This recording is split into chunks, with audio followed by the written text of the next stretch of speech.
welcome to ChessWhiz TV episode 44.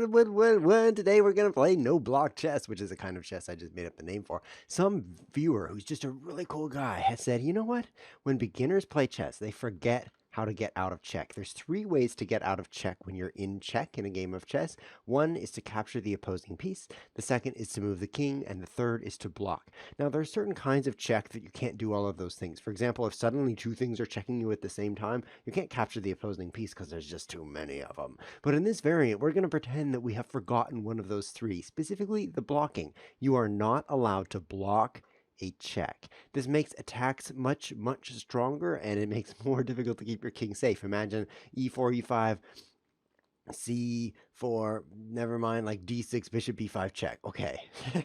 Don't imagine that. It was a horrible sequence of moves. But anyway, let's go play chess. Who cares? Anyway, black would not be able to block that, so pretty serious problem right there. Let's do 1+4 here. Let's throw this into the chat. I think we have a pretty good friend in the chat right now. One of my closest friends is in the chat.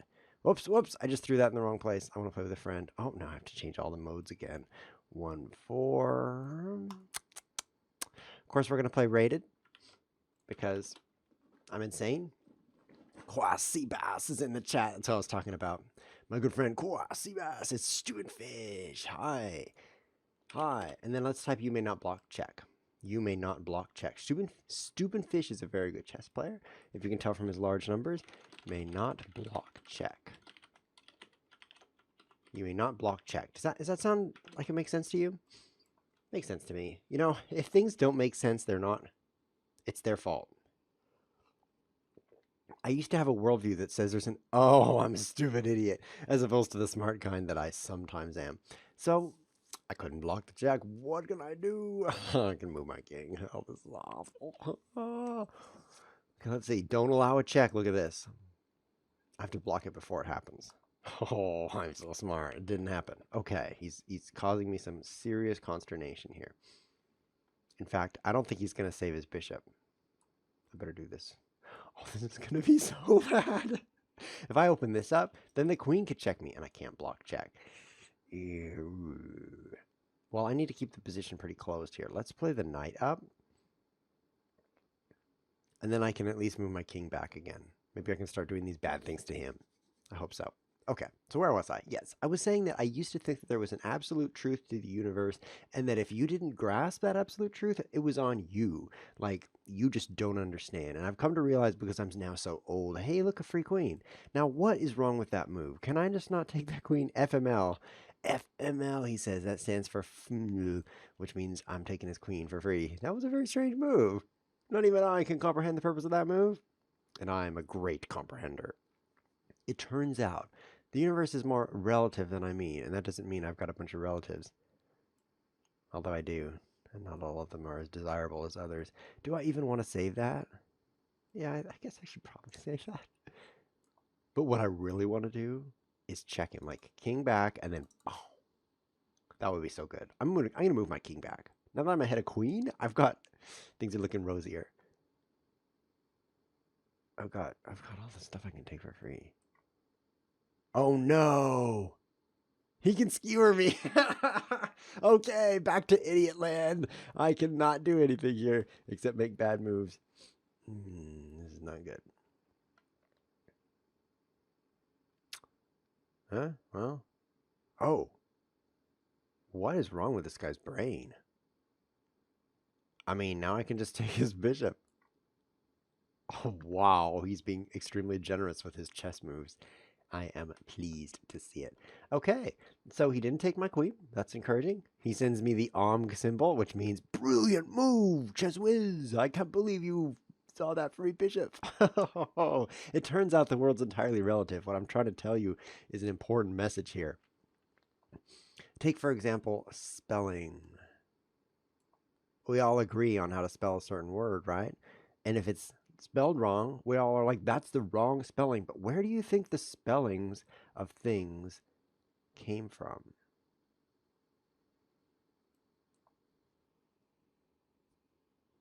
from people making up. What is this? This is the contest of blunders. Like, who can make the bigger blunder? I don't know. You should see my next blunder that I'm about to play. It's gonna be bigger than any blunder you've ever seen, man. It's gonna be an epic blunder. I'm gonna get my queen fucked in the face. First, I'm gonna move my king up into the middle of the board. Then I'm gonna move my queen to the perfect location to get forked. And then I'm gonna leave it there. Yeah, there's no way your blunders are gonna stand a chance against my blunders. Yeah, knight to the corner. That's a pretty powerful move. Let's throw away this pawn so that I can get my bishop in the game. Probably a stupid move, but it would be in keeping with the theme, as they say, in the place where they talk about themes, where things are in keeping with them. So it turns out there's no such thing as correct spelling. We just make it up. We're like, okay, I guess we'll spell it like that, and everybody says we do, but there is no absolute truth to spelling. If you don't believe me, which I didn't believe me in the past, so why should you? My evidence is travel forward in time 100,000 years to the year 100,000, 2018, and see if it's spelled the same. I predict that in just 100,000 years, what is going on? Am I winning? I'm going to move my knight back because I have that much brain cell that it make a lot of sense to me. Here we go. Now my knight's coming out.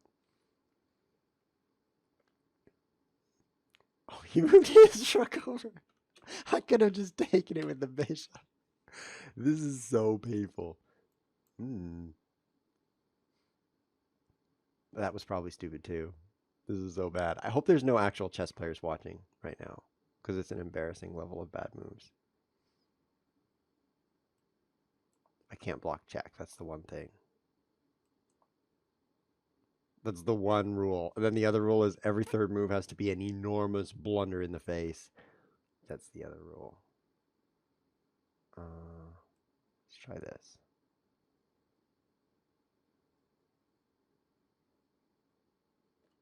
Okay. Yeah. In just 100,000 years, the spellings of words are going to change. And then after that happens, you'll notice it's different and you'll be like, where's my absolute truth? Actually, you'll think it's absolutely true that the new spelling is correct. And then certain words are words and certain words aren't words. Like this FML here, this hasn't even been a word for the entirety of the human race. And then in the last like 5 years, suddenly FML is a word and I can know what it means. I'm not going to say it out loud, but I know what it means. That is a new thing and it's completely relative to the time period in which we live. It's very interesting if you think about it. I try not to think about it because it's kind of like makes me feel a bit too mortal. Oh, look, I can pin a rook to a king. I am now going to win. My blunders were enormous, but his blunders were just a little bit bigger, and so I win. Let's send him GG because it was such a good game. Want to play against Stephen Fish? Let's play again. And then I'm going to take one of the challengers. So if you want to play this next, find me on this website. It's lichess.org. We're live streaming right now. Go to lichess.org. I think I mentioned that. And then find me. I'm ChessWhiz. I'm not ChessWhiz. You have to type ChessWhiz. I'm the real one. There's some imposters too. Let's see, don't get checked. So that would be the world's stupidest move. I'm going to do this anyway because this bishop can't check me. It can't jump. Bishops can't jump right now. But just give it 100,000 years and bishops will be able to jump.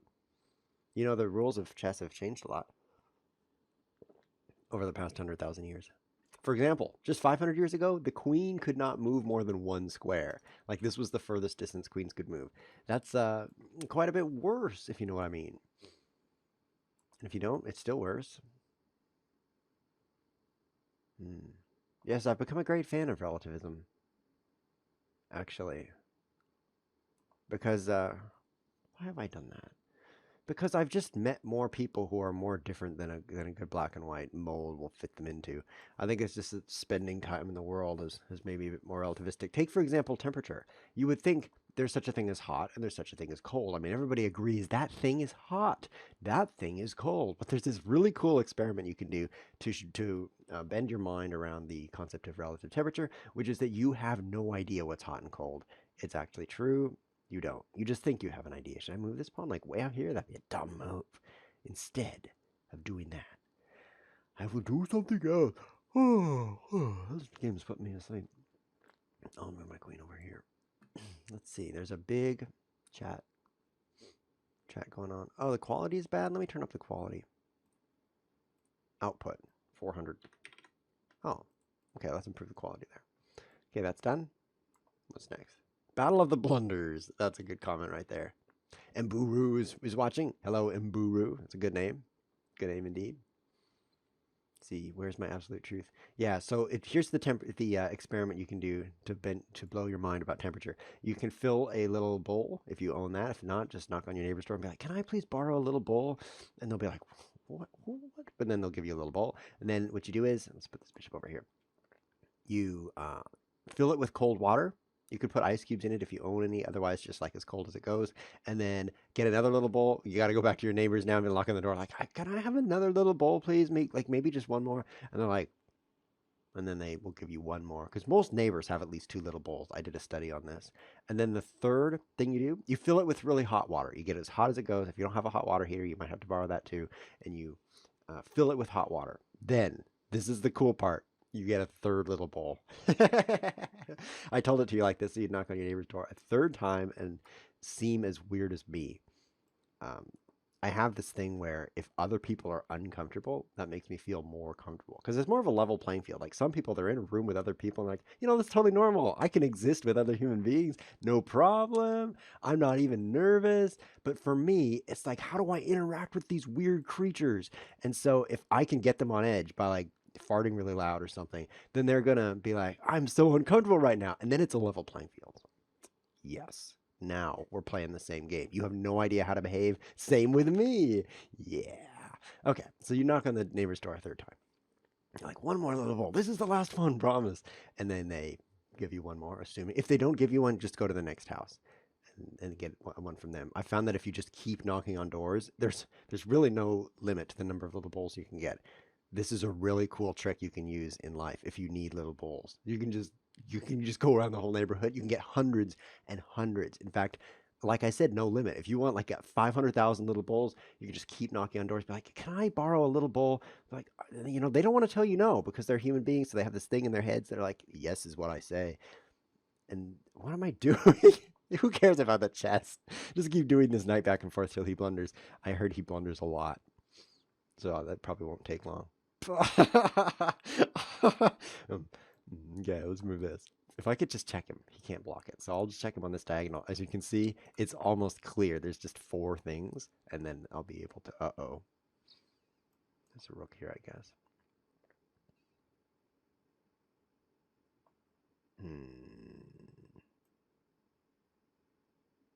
I don't know what's going to happen. That would be dumb.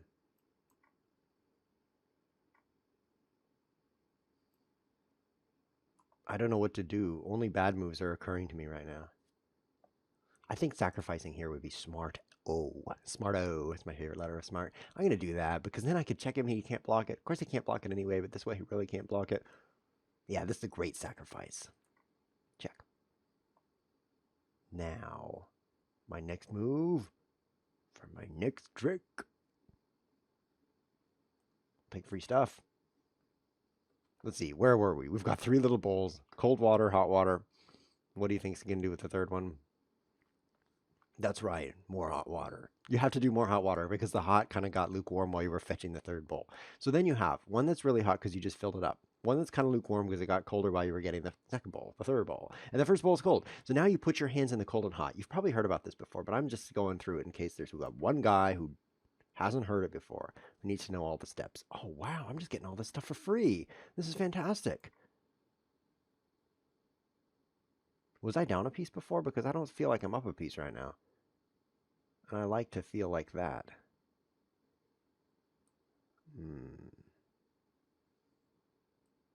Let's throw that move in there. It's an intermezzo, which is Italian for smart. Then let's do check, and he can't block. Not that he would want to. Check, and he can't block because it can jump. This thing can jump things. Let's see now. Let's get this other rook in the game. I am so winning right now. How many pawns am I ahead? 1, 2, so many. I can't count that high. So we've got those. So you've got one hand in the cold, one hand in the hot. You wait a while, and your cold hand gets cold, and your hot hand gets hot. My hot hand gets hot all the time, by the way. If that's out of context, no problem. My hot hand is really hot right now. And then over here, just keep checking. He can't block.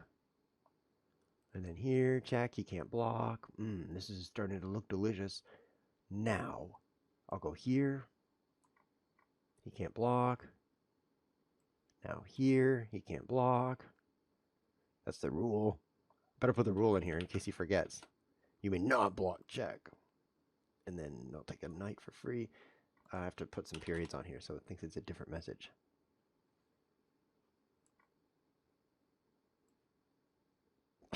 Okay. So then, after your hands are properly acclimated to the bowls, what you do then is you move them to the middle bowl. Now, the hand that was in the cold water is like, "Wow, this water is colder than before," and the hand that was in the hot bowl is like, "This water is." I said it backwards. Anyway, each hand relatively feels something that's different than it was feeling in a way of differenceness. It's feeling the relativism. Does that make sense? And so actually it's actually kind of a mind trip because the same water feels two different temperatures. He feels that it's important to keep checking me like this. Man, you are a comedian. Look at those checks. Like, I will not lose if I keep doing this because you will be in check half the time. And he's using some kind of physics trick to be like half the time equals all the time and you'll never checkmate me. Just doesn't follow the rules of physics. Your two hands give you different messages about that middle water. One of your hands says it's hot, one of your hands says it's cold, and you cannot tell what temperature it is. And that makes you realize all of a sudden, with this moment of realization, hey, I should have checkmated him instead. Like, wouldn't that be because he can't go here or here or here or here or here or here or here or here? That would have been smarter. Anyway, he resigns. Good game. He didn't blunder as much that game, so it took longer. Let's see. We've got a challenge from Iden, Zasper, Crepuscular, and Zora here. I'm going to play Crepuscular because he was the first one in the chat. When I woke up this morning, have fun. And let's put some dots on here. And I'm like, open up the chat. There's no messages. And then Crepuscular was there. Of course, it was actually Roluk. What was it? Reluk Super C. And I'm like, Super C, that guy's so cool. I love Super C. And it turns out it's just Crepuscular spelled backwards. See that? S-U-P-E-R right there. You see that? So I thought Super C, that must be his middle initial C. Turns out he just spelled it backwards. He has a bunch of pimples or something. Like he's pussycular. Oh no, you bad move. No. Oh, this is not a good start. You may not block check.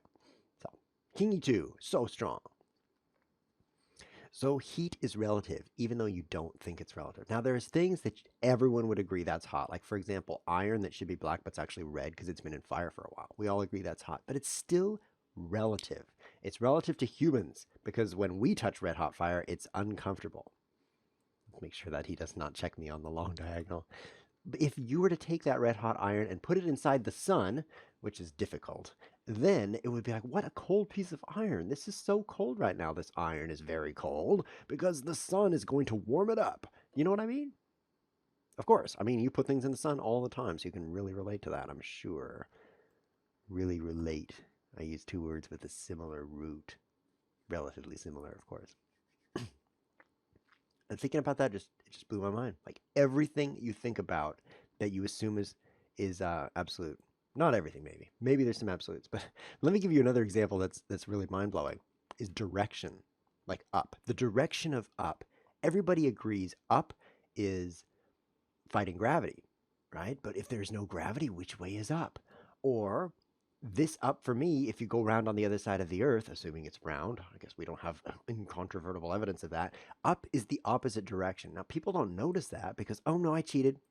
It's typical for ChessWhiz to do that. Let me take that back here. I could take this for free, and then he would take me back for free. I have a very short attention span, so that seems free to me.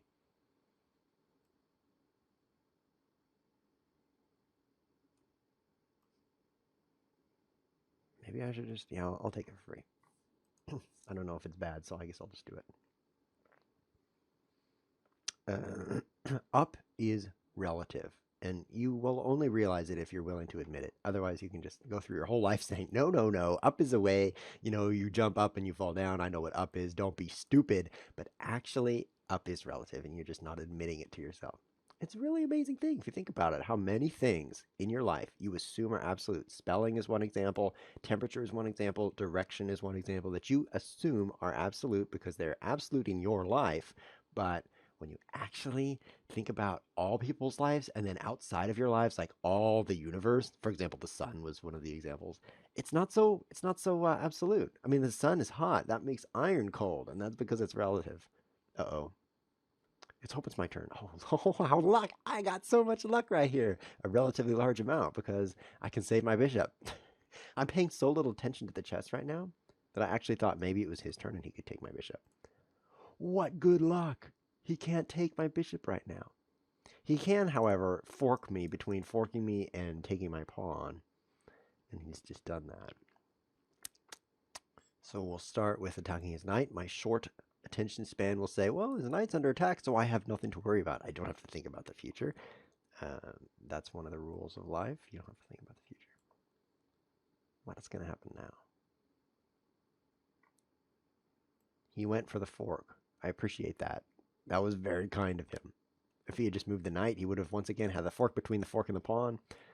But now he's just hopping around like a loony man.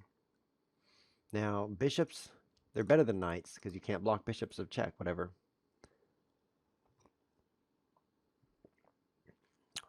So I think I have a strategy here. Let's see, this pawn over here. This pawn right there, breaking the fourth wall. Look at that pawn. Is that called breaking the fourth wall? I have no idea. That pawn could be my goal in life. Win the pawn. Attack the pawn with all the things, then win it. Why didn't I just push? He's pinned anyway, and then so he would push, and then I would, okay, I'm going to win it anyway. Who cares? Not me. I care about very few things. Now that I'm a complete relativist, I mean, if you die, it's just relatively dead compared to how you were. But if you think about a couple hundred years ago, you know what? You're about the same dead as you were then. So it's really no big deal. Yes, being a relativist does kind of mess up your morality a bit. Oh, that doesn't matter. You're usually dead. I mean, it's just like this little blip in time when you're alive, and most of the time you're dead if you think about it. So that's not a concern at all. You know, like, oh, you have cancer? Most people don't. Look on the bright side. Most people don't have cancer. I mean, you should really cheer up. I mean, it's really just a few people who have cancer, okay? Calm down.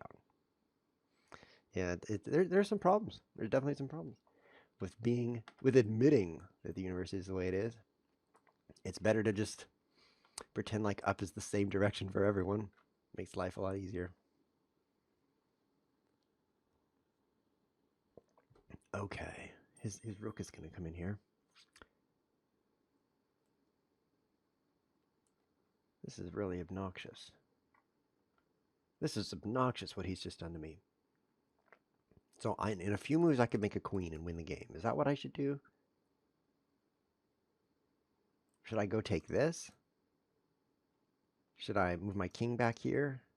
Maybe I should move my king. Yeah, because now he can't take all the things. Like, if he just take these things, that would be a real headache for me. Okay, but this way he can't. So now, he's limited in his ability to do damage to me. Let's see. He could go like that. Then he gets behind this pawn. Yes, this is fantastic. Okay, relatively fantastic, of course. It's not absolutely fantastic. Absolutely fantastic would be very difficult to define because, after all, if it's great for me, it's awful for him. So it's the way it is. You know, I really value thoughts. I've come to really value thoughts that people have come up with on their own.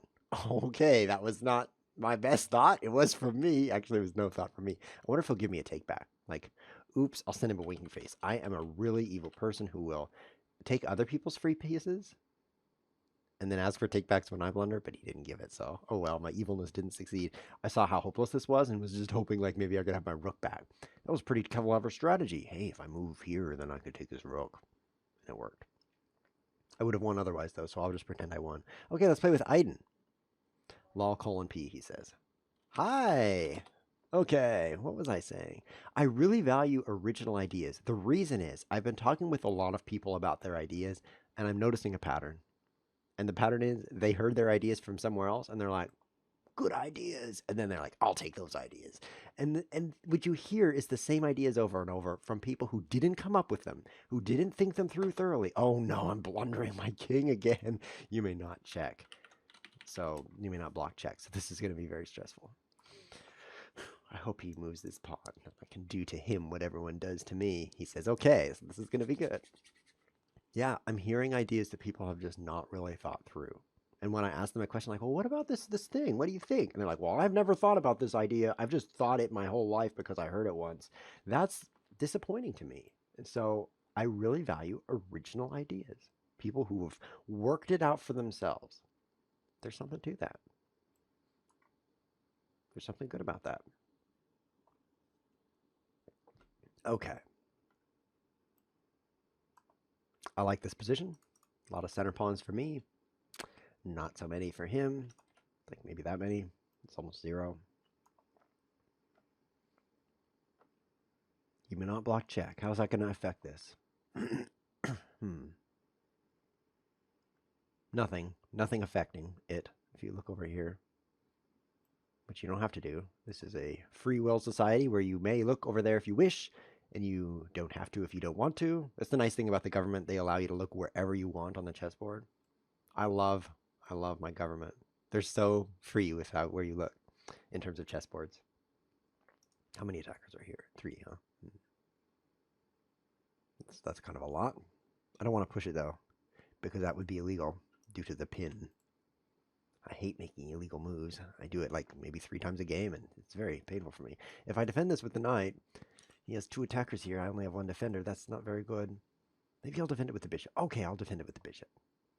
Now I'm going to have a huge problem when he moves here, but I don't have to think about that right now because this is not my turn. I can look wherever I want. That's a very interesting rook over there. I like the little white stripes that are at the base. 3 at the bottom, 2 at the top. The total is 5, which is a very aesthetic number, which means it puts you to sleep because it's an odd number, and things look better when they're odd. That's why I look so good. I don't know. I don't know what I'm doing. I've been doing ChessWhiz TV for hundreds and hundreds of episodes. This is episode 402, and we started at 1, and we went 1 at a time. You would think like, oh, he's going 7 at a time. That's why he's at 402. But no. That's not quite right.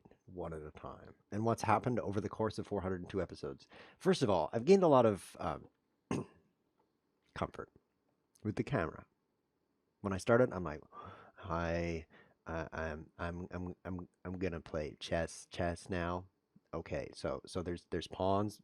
I'm gonna move 1, and I was very nervous, as you can see by that short demonstration. Oh, I just blundered that pawn. No. Well, I'll get back at him by making it his turn again, and then he has to sweat about what to do. Now I'm gonna get my queen trapped. That's my other way to get back at him. He could have moved here and almost trapped my queen. And so 400 episodes in front of the camera, it's actually been very valuable to me. I have the valuable riches of being in front of cameras without getting nervous. Which maybe that sounds silly, but it's actually true. It's useful to be able to get in front of a camera. The next thing that I need to learn, of course, is to get in front of actual human beings and speak. When I do that, I get super nervous. But you guys aren't human beings. You're a bunch of cameras. So that's fine for me. I have 3 seconds. My strategy doesn't exist. Except run out of time. That's my strategy. Can you see my clock? Oh, you can't see it. Well, let's move this over a little bit. There. You can see that I'm losing. I'm out of time. Good. That was a stupid, horrible game. GG. I don't know what happened. I don't want to play you again. I made this beautiful center, and then I just didn't look at it for a while. Then I lost a pawn, and then I blundered, and then I lost. That was horrible chess. Let's play with Zasper. No, let's play with Turkish Kamid. Turkish challenged me 1+4, rated, and then I'll play you. But that was 2+2 unrated. We're going to play with Zasper. You may not block check. You too, he says. It's actually been very valuable to learn to get in front of cameras without getting nervous.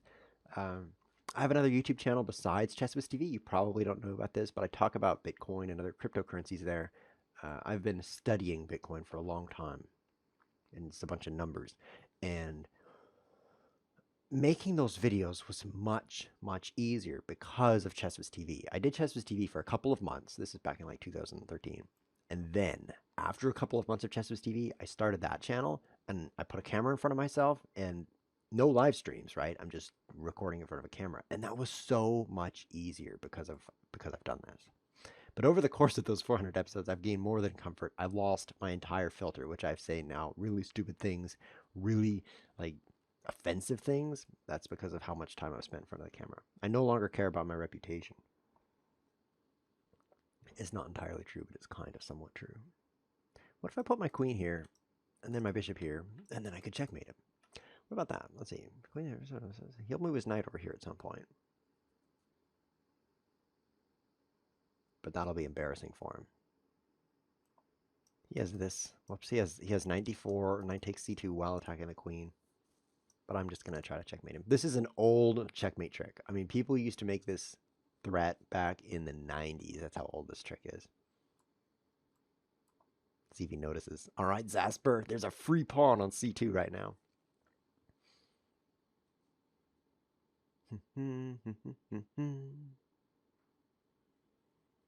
Anik Ket 9C has a comment in the chat. He's commenting on my handsome appearance. He says, "This guy is funny." I'm assuming he's talking about how I look, because that would make a lot of sense. Thank you, Anik Ket 9C. Thank you for telling me that I'm funny, but looks aren't everything. The question I get the most on this channel, because I also put these videos on YouTube, so you're probably watching this on YouTube. Most of the viewers are YouTube viewers. And the comments down below the video, you can go down there and you can post anything you want. There's very little regulation in the YouTube comment world. You can't say, "I just ate a Tide Pod." That's the one thing you can't say. YouTube will remove that. But everything else goes. And so the comment I get the most is, "Are you gay?" It's so offensive. People ask me if I'm gay. I'm terribly offended by that question because I'm not gay. Now, if I were gay, I'd be like, "Oh, that's so cool. They asked me if I was gay and I really am." But since I'm not gay, that's offensive. One guy even said, I am not kidding, on the post, he says, "No offense, but are you gay?" It's like, you can't say "no offense, but your face looks like it's going to blow off." That didn't make any sense. I actually do get comments about my face too. Usually it's like, "This guy looks like a skeleton." I did get that comment early on, and it was so hurtful that I deleted it. Let's see, am I winning this game? Oh, I've got a lot of rooks. This is fantastic. Let's get the center open here, so I can get my. Let's play f4 and get those rooks in the game. Since I have the most rooks, we should make the environment a good one for rooks, if you know what I mean. Let's not get this pinned though. If I took that with the queen, with the I get skewered instead. Oh, but I can take this. Fantastic. So what's going to happen? Take. What do I take now? A queen or a pawn with a check?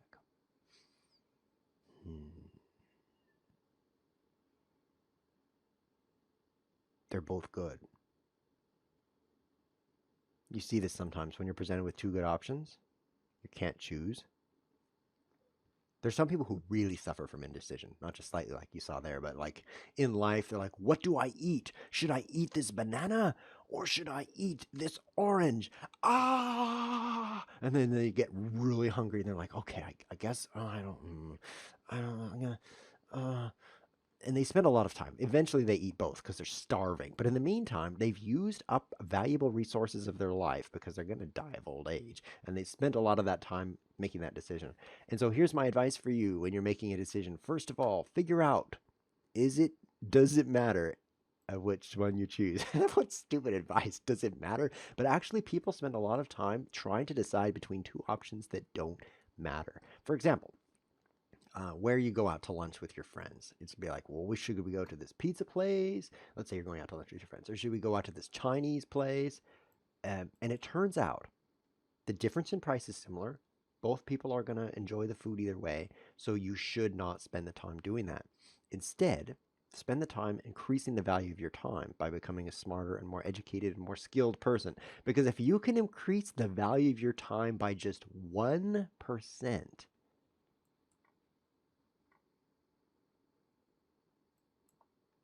you could finish the rest of that sentence. Imagine oh, look, I can take a rook for free. This is fantastic. 1%. Okay. Yeah, whoops. You think you made a mistake. I left a free rook on the board for a long time. That's a huge blunder. Yeah, my mistake was way bigger than yours. You spend 8 hours a day working, maybe. You spend 40 hours a week working, maybe. And that's 52 weeks, so that's 2,080 hours a year working. So if you increase your productivity by 1%, then that's going to be 208 hours a year. Oh, nope, 20.8. It's not 10%, it's 1%. 20.8 hours a year. I'm doing this on the fly here, so hopefully the results are impressive. 208 hours a year that you're creating. No, 20.8. 20 hours a year you're creating by increasing that just a slight bit. Now, if let's say you make minimum wage around here in the United States, it's about $10 an hour. About, give or take, right? So $10 in an hour, 20 hours, that's $200 a year that you can create by becoming 1% more better. I don't know if it's like you've gained an extra skill or you've become slightly better at your skills or you've learned to do something faster or more efficient. Now you don't waste your time. Let's play with this guy one more time. And then we'll play one other game and then we'll call it a show. That 1% is worth 20 hours a year. So think of that being way more valuable than $200. Yeah, I already did that portion of the math. What do I do? This? I don't even know how to complete my sentence anymore. This is going to be bad. This is going to be really bad. That you may not block checking a fried liver. Yes, I don't think I should play into a fried liver. Isn't there a way to get out of the fried liver? Is there a way? Is there a way? Is it too late now? Well, let's find out how it goes in a fried liver when you can't block check.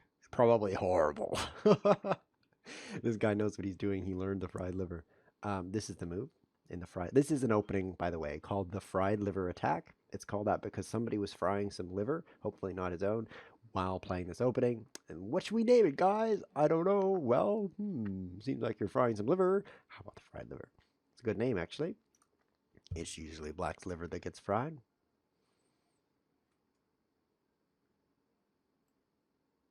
This goes here. No, it doesn't. Nope, no, it doesn't. I C6 was the move. Uh-oh. Okay. So I am pretty dead. It's embarrassing to be a 1900 if I move my head. And losing to a 1100. That's embarrassing. If you got online and did this, you would just feel bad.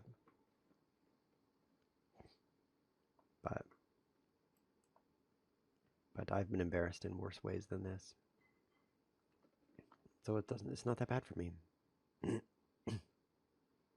Free queen! Oh, Zasper, you're just playing with me. You're like, oh, I'm going to move my queen where you can take it for free. Then he'll really be embarrassed. You think you're embarrassed before getting mated by an 1100? How about an 1100 who hangs his queen and you don't notice? Wow, your reputation is in the toilet. I know. Don't rub it in. Okay, so I'm really focusing on the chess right now so that I don't make any more terrible blunders. Let's do this because the discovery is very deadly, but the bishop is guarding the pawn. Wow, don't come here for the chess moves, that's for sure. I'll take that with the knight, releasing my attack on the rook. Release the attack. I guess that's not really a very effective thing to release an attack when it turns out that just means stop attacking. But hey, all I need is for him to blunder his queen again, and I'll be set. Move that again, I guess. Unrelease the attack. How much am I down? I got 5 pawns, he got 5 pawns, I got 2 minor pieces, he has 3, so that's not as many.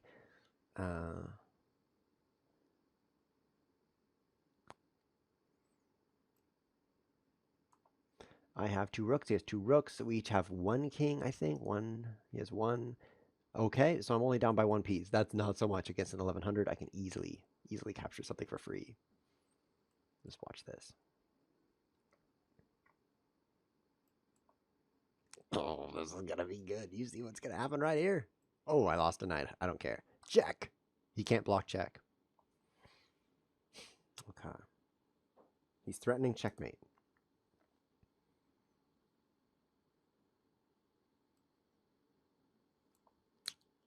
ChessWhiz, you're a genius. Boom! Oh, yes. Oh, ChessWhiz, your brain is growing at an exceedingly high rate. See that? He can't block check. Not that he would want to block that, but he just can't. You know what I mean? Checkmate, Jimmy X. GG. Well played, says Zasper. Yes, it was very well played. I especially like the part where you moved your queen where my bishop could take it, and I didn't notice. That was very good. All right, we have time for one last game. It's Irgal or Turkish Kamde. Turkish Kamde has changed his thing back to 1+4, so you deserve a game, Turkish. This is the final game of the show, so if you don't want to watch this game, just close it down right now. Don't watch. I'm going to think of something really profound here that will make your time worthwhile. Something really profound. I'm thinking of it right now. Okay, I got it. I don't have to say what it is, though. I mean, I just thought of it, right? I just thought that really profound thing. Sharing it, that's step 2, not necessary. Oh no, I'm blundering already. He can attack this pin knight, and the knight can't move, and then he will just win. How did this get so bad?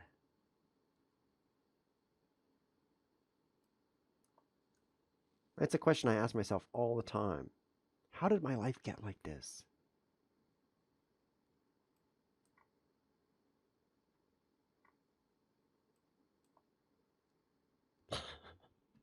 I don't know. All I can do is laugh. My life is probably better than your life, though, even though I keep blundering all my things. Just think about it. You're not even playing chess right now. It is better to blunder than to have not played at all. There's the profoundness that makes this worthwhile. Now think about it. Think about it. You're alive and making horrible moves, right? Would you rather not have ever lived? Which is like your chess game right now. You're not even playing chess. Would you prefer having never not played chess in the first place? No, it is better to have blundered than to have never played chess. Oh, what a profound statement. I'm just bubbling over with glee over my profundity. I think that's a word.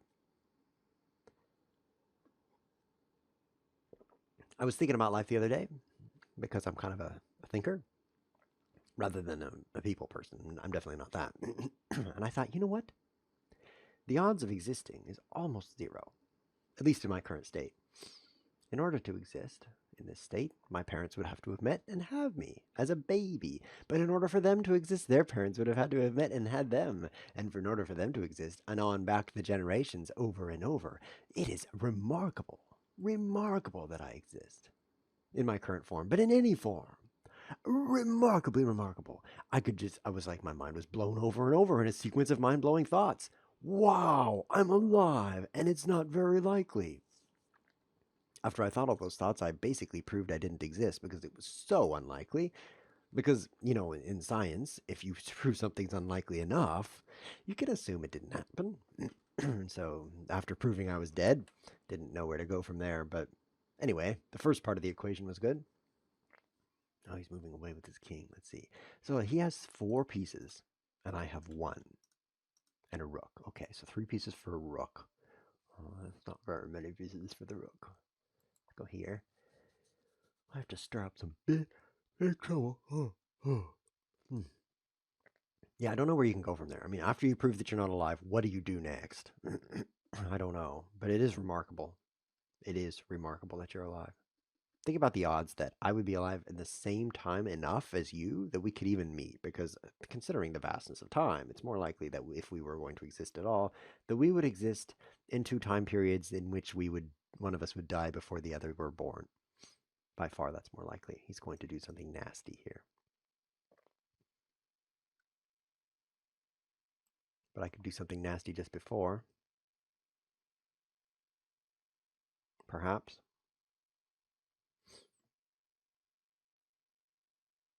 Perhaps this is effective. Oh no, this is not effective unless you count losing as an effective thing. That's my move, queen e5. Now what happens? Let's see. He took a bishop. I took a bishop. He took a queen. I took a queen, and then he got a pawn. So the net effect is I lost a pawn. That's bad. No, this is really bad. Oh, let's get my king forked with my rook here. That'll make me feel better. Should I resign? Oh, I blocked a check. What a cheater. I'm losing and I cheated. I'm going to resign on his turn. That's a third cheat. It's very, very rude to resign on your opponent's turn, which is why I just did it. Good game. I'm going away now. No more embarrassing chess. You guys can figure out your philosophy on your own. I'm not going to help you. This has been ChessWhiz TV. Thanks for watching.